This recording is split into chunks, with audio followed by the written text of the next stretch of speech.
ಆಮೇಲೆ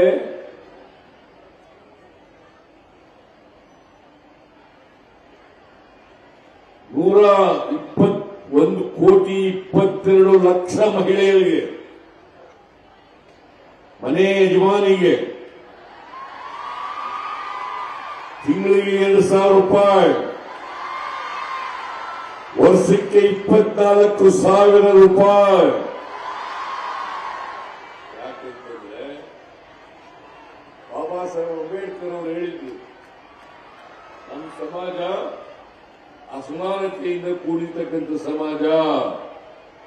ಈ ಅಸಮಾನತೆ ಹೋಗದೆ ಹೋದ್ರೆ ಸಮಾಜದಲ್ಲಿ ಜಾತಿ ಹೋಗಲ್ಲ,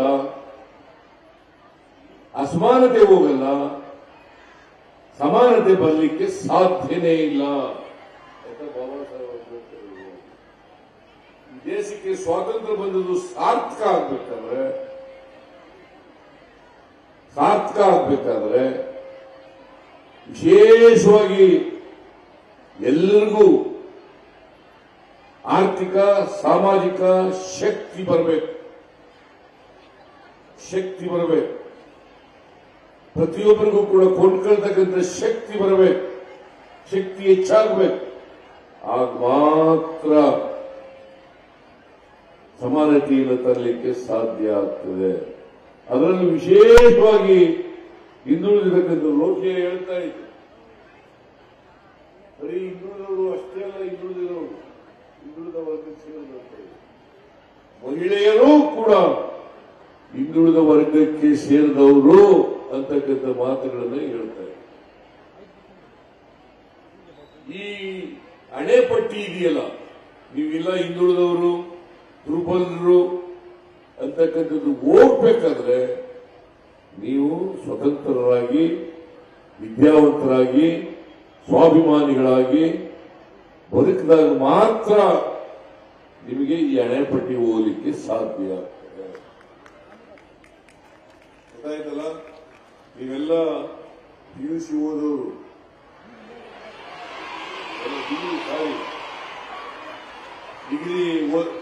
ಡಿಗ್ರಿನಲ್ಲಿ ಓದ್ತಕ್ಕಂಥವ್ರು,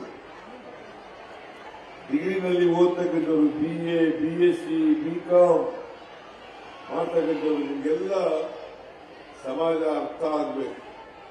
ಅದಕ್ಕಿಂತ ಬಹಳ ಮುಖ್ಯವಾಗಿ ನೀವೆಲ್ಲರೂ ಕೂಡ ಬಾಬಾ ಸಾಹೇಬ್ ಅಂಬೇಡ್ಕರ್ ಅವರು ಕೊಟ್ಟಿರ್ತಕ್ಕಂಥ ಸಂವಿಧಾನವನ್ನು ಅರ್ಥ ಮಾಡ್ಕೊಳ್ತಕ್ಕಂಥದ್ದು ಅತ್ಯಂತ ಅವಶ್ಯ. ಯಾಕಂತಂದ್ರೆ ನಮ್ಮ ಸಂವಿಧಾನದಲ್ಲಿ ಪ್ರತಿಯೊಬ್ಬ ವ್ಯಕ್ತಿಗೆ ಕೊಟ್ಟಿರ್ತಕ್ಕಂಥ ಹಕ್ಕುಗಳು ಮತ್ತು ಜವಾಬ್ದಾರಿಗಳನ್ನ ಅದರಲ್ಲಿ ನಮೂದು ಮಾಡಿದ್ದಾರೆ. ಪ್ರತಿಯೊಬ್ಬರಿಗೂ ಕೂಡ ನಮಗೇನು ಹಕ್ಕು ಸಿಗ್ತದೆ, ನಮಗೇನು ಜವಾಬ್ದಾರಿ ಸಿಗ್ತದೆ, ಇವೆಲ್ಲವೂ ಕೂಡ ಈ ಸಂವಿಧಾನದಲ್ಲಿ ಅಡಕ ಆಗಿದ್ದಾವೆ.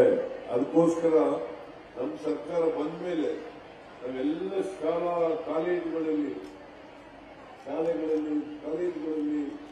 ಸಂವಿಧಾನದ ಪೀಠಿಕೆಯನ್ನು ಓದಿಸ್ತಕ್ಕಂಥ ಕೆಲಸವನ್ನು ಮಾಡುತ್ತೆ. ಇಡೀ ಸಂವಿಧಾನದ ಸಾರಾಂಶ ಪೀಠಿಕೆಯಲ್ಲಿ ಅಳವಡಿಸಿದ್ದೀವಿ ನಾವು. ನಾವಂದ್ರೆ ಬಾಬಾ ಸಾಹೇಬ್ ಅಂಬೇಡ್ಕರ್ ಅವರು ಅಳವಡಿಸಿರ್ತಕ್ಕಂಥ ಪೀಠಿಕೆ ಗೊತ್ತಾದ್ರೆ ಸಂವಿಧಾನ ಗೊತ್ತಾಗಲಿಕ್ಕೆ ಸಾಧ್ಯ ಆಗ್ತದೆ. ನಾನು ನಿಮ್ಮಲ್ಲಿ ಮನವಿ ಮಾಡೋದಿಷ್ಟೇನೆ, ಪ್ರತಿಯೊಬ್ಬರು ಕೂಡ, ನೀವೆಲ್ಲ ವಿದ್ಯಾವಂತರು, ಪ್ರತಿಯೊಬ್ಬರು ಕೂಡ ಸಂವಿಧಾನವನ್ನ ಓದ್ಕೋಬೇಕು, ಸಮಾಜದಲ್ಲಿ ಜವಾಬ್ದಾರಿಯುತವಾಗಿ ಮಾಡಬೇಕು. ಅದಕ್ಕಿಂತ ಬಹಳ ಮುಖ್ಯವಾಗಿ ನೀವೆಲ್ಲರೂ ಕೂಡ ಮಾನವರಾಗಿ ಬಾಳ್ತಕ್ಕಂಥದನ್ನ ಕಲ್ತ್ಕೋಬೇಕು, ವೈಚಾರಿಕವಾಗಿ ವಿಚಾರ ಮಾಡತಕ್ಕಂಥದನ್ನ ಕಲ್ತ್ಕೋಬೇಕು, ವೈಜ್ಞಾನಿಕವಾಗಿ ವಿಚಾರ ಮಾಡತಕ್ಕಂಥದನ್ನ ಕಲ್ತ್ಕೋಬೇಕು. ಮುಂದಿನ ಪೀಳಿಗೆ ಇದೆಯಲ್ಲ, ಆ ಪೀಳಿಗೆಗೂ ಕೂಡ ಇದನ್ನ ಕಲಿಸ್ತಕ್ಕಂಥ ಕೆಲಸವನ್ನು ಮಾಡಬೇಕು. ಶಿಕ್ಷಣ ಅಂತಂದ್ರೆ ಬರೀ ಓದೋದು ಬರೆಯೋದು ಕಲಿಯೋದಲ್ಲ. ಶಿಕ್ಷಣ ಅಂತಂದ್ರೆ ಸಮಾಜಮುಖಿಯಾಗಿರ್ತಕ್ಕಂಥ ಶಿಕ್ಷಣ ಇದೆ. ನಾನು ಇರ್ತಕ್ಕಂಥ ಹೇಳ್ತೀನಿ, ನೀವು ಬರೀ ಪಠ್ಯ ಪುಸ್ತಕದಲ್ಲಿ ಇರ್ತಕ್ಕಂಥದ್ದನ್ನು ಅಷ್ಟೇ ಇರೋದು ಸಾಧ್ಯ. ಜೀವನ ಕ್ರಮವನ್ನು ಕೂಡ ಹೇಳ್ಕೊಡಿ, ಜೀವನದ ತತ್ವಗಳನ್ನು ಕೂಡ ಹೇಳ್ಕೊಡಿ. ಹೇಳಿದಾಗ ಮಾತ್ರ ಸಾಧ್ಯ ಆಗ್ತದೆ. ವೈಚಾರಿಕತೆ ಇಲ್ಲದೆ ಏನ್ ಪ್ರಯೋಜನ? ನಾವು ಶಿಕ್ಷಣ ಪಡ್ಕೊಂಡು ಜಾತಿ ಮಾಡಕ್ ಶುರು ಮಾಡಿದ್ರೆ ಏನ್ ಪ್ರಯೋಜನ? ಶಿಕ್ಷಣ ಪಡ್ಕೊಂಡು ನಾವು ಮೌಢ್ಯಗಳನ್ನು ಆಚರಣೆ ಮಾಡ್ಕೊಂಡ್ರೆ ಏನ್ ಪ್ರಯೋಜನ? ಅದಕ್ಕೋಸ್ಕರ ವೈಚಾರಿಕತೆ ಇರ್ತಕ್ಕಂಥ, ವೈಜ್ಞಾನಿಕತೆ ಇರ್ತಕ್ಕಂಥ ಶಿಕ್ಷಣವನ್ನು ಪಡ್ಕೊಳ್ತಕ್ಕಂಥದ್ದು ಅತ್ಯಂತ ಅವಶ್ಯ. ಅದಕ್ಕೋಸ್ಕರ ನಾವೆಲ್ಲ ಮೂಲಭೂತ ಸೌಕರ್ಯಗಳನ್ನು ವಿದ್ಯಾರ್ಥಿಗಳಿಗೆ ಮತ್ತು ವಿದ್ಯಾರ್ಥಿನಿಯರಿಗೆ ಮೂಲಭೂತ ಸೌಕರ್ಯಗಳನ್ನು ಒದಗಿಸತಕ್ಕಂಥ ಕೆಲಸವನ್ನ ನಮ್ಮ ಸರ್ಕಾರ ಮಾಡ್ತದೆ ಅಂತಕ್ಕಂಥ ಮಾತುಗಳನ್ನು ಹೇಳಲಿಕ್ಕೆ ಬಯಸ್ತೇನೆ. ಮೈಸೂರಿನಲ್ಲಿ ಇನ್ನೂ ಏನೇನು ಅಗತ್ಯಗಳಿದ್ದಾವೆ, ಆ ಅಗತ್ಯಗಳನ್ನ ಪೂರೈಸತಕ್ಕಂಥ ಕೆಲಸವನ್ನ ಈ ಅವಧಿಯಲ್ಲಿ ಮಾಡ್ತೇನೆ ಅಂತಕ್ಕಂಥ ಮಾತುಗಳನ್ನ ಈ ಸಂದರ್ಭದಲ್ಲಿ ಹೇಳಿ ಯಾಕೆಂತಂದ್ರೆ ಈ ಮೈಸೂರು ಯೂನಿವರ್ಸಿಟಿ ಆಗುತ್ತೆ ಇಲ್ಲಿ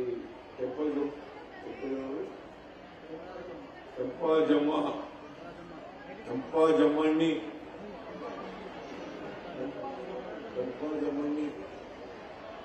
ಅವರು ಈ ಕಾಲೇಜನ್ನು ಪ್ರಾರಂಭ ಮಾಡಿದ್ರು.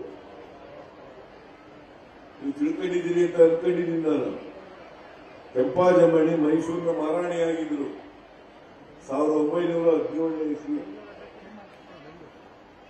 1917ನೇ ಇಸ್ವಿಯಲ್ಲಿ ಈ ಕಾಲೇಜ್ ಪ್ರಾರಂಭ ಆಗಿದ್ರು. ಈಗಾಗಲೇ 100 ವರ್ಷ ತುಂಬಿ ಮುಂದೆ ಹೋಗ್ಬಿಟ್ಟು 107 ವರ್ಷ ಆಗಿದೆ. 107 ವರ್ಷ ಆಗಿದೆ ಕಾಲೇಜ್ ಪ್ರಾರಂಭ ಆಗಿ. ಇದು ಮಹಾರಾಜಾಸ್ ಕಾಲೇಜು, ಯುವರಾಜಸ್ ಕಾಲೇಜು ಅವೆಲ್ಲ ಮಹಾರಾಜರೇ ಮಾಡಿದ್ದಂತ ಕಾಲೇಜು. ನಾಲ್ವಡಿ ಕೃಷ್ಣರಾಜರು ಮೈಸೂರಿನಲ್ಲಿ ಶಿಕ್ಷಣ ಬೆಳೀಲಿಕ್ಕೆ ಕಾರಣಕರ್ತರು.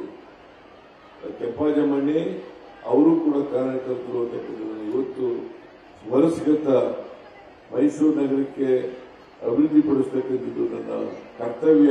ಆ ಕರ್ತವ್ಯವನ್ನು ಮಾಡ್ತಕ್ಕಂಥ ಕೆಲಸವನ್ನು ಮಾಡ್ತೇನೆ ಅಂತಕ್ಕಂಥ ಮಾತುಗಳನ್ನು ಹೇಳಿ ಈ ಕೆಲಸ ಹಾಸ್ಟೆಲ್ 24 ತಿಂಗಳಲ್ಲಿ ಮುಗಿಬೇಕು ಅಂತ ಹೇಳಿದ್ವಿ.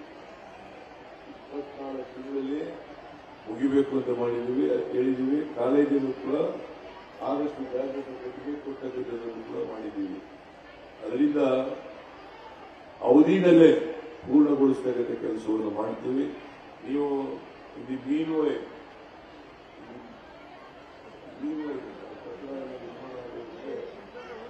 ಹಾಸ್ಟೆಲ್ ಬೇರೆ ಕಡೆ ವರ್ಗಾವಣೆ ಮಾಡಬೇಕು ಅಂತಕ್ಕಂಥ ಮಾತುಗಳನ್ನು ಹೇಳಿದ್ವಿ. ಅರ್ಜಿನೂ ಕೂಡ ಕೊಟ್ಟಿದ್ದೀವಿ. ಅದರ ಬಗ್ಗೆ ಸರ್ಕಾರ ಕೂಡಲೇ ಗಮನ ಹರಿಸ್ತದೆ ಅಂತಕ್ಕಂಥ ಮಾತುಗಳನ್ನು ಹೇಳಿ ನಿಮ್ಗೆಲ್ಲ ಶುಭ ಕೋರಿ ನನ್ನ ಮಾತುಗಳನ್ನು ಮುಗಿಸ್ತೇನೆ. ಜೈ ಹಿಂದ್, ಜೈ ಕರ್ನಾಟಕ.